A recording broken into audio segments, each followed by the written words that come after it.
Microsoft एक्सेलमध्ये माझ्याकडे काही अशा प्रकारचा डेटा आहे ज्याच्यामध्ये काही ग्रोसरीचे सामान लिहिलेले आहे आणि इकडे काय क्वांटिटी त्यांची लिहिलेली आहे केजीमध्ये. ठीक आहे, आता मला यांची टोटल काढायचे. मला माहिती आहे तुम्ही इजिकल टू सम हाच फॉर्म्युला वापरणार, मी पण हा फॉर्म्युला वापरतोय. याला सिलेक्ट केला आपण, ओके.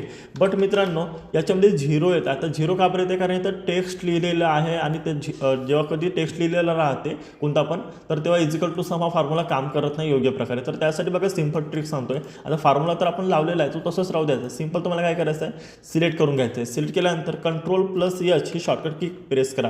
ही प्रेस केल्यानंतर तुमच्या समोर रिप्लेसचा एक ऑप्शन येईल, तिथं केजी लिहा वरती. ठीक आहे, इथे तुम्हाला लिहायचं आहे केजी लिहिला आपण आणि खाली तुम्हाला ब्लँक सोडायचं आणि रिप्लेस ऑलवरती क्लिक करा. इकडे अशा प्रकारे तुम्हाला दिसून येईल, त्याला ओकेवरती क्लिक करा. सिंपल याला क्लोज करा. आता काय आपल्याकडे टोटल आलेली आहे आणि सगळ्या ठिकाणाहून केजी मिटलेला आहे, परंतु आपल्याला केजी पण पाहिजे आहे. तर ते कशा प्रकारे करणार? सिंपल याला सिलेक्ट करा, त्याच्यानंतर कंट्रोल+1 ही बटन प्रेस करा. इकडे तुम्हाला जनरल अशा प्रकारचं दिसून येईल. कस्टमवरती क्लिक करा, जनरलच्या समोर स्पेस द्या, डबल इन्व्हर्टेड कॉमामध्ये केजी असं तुम्ही लिहा, डबल इन्व्हर्टेड कॉमा कंप्लीट करा, ओकेवरती क्लिक करा आणि बघू शकता आपल्या सगळ्या ठिकाणी केजी सुद्धा आलेला आहे आणि टोटलच्या समोर सुद्धा केजी आलेला आहे. अशाच एक्सेल ट्रिकसाठी आपल्या ठाकरे कम्प्युटरचा यूट्यूब चॅनलला सबस्क्राईब करा. थँक्यू मित्रांनो.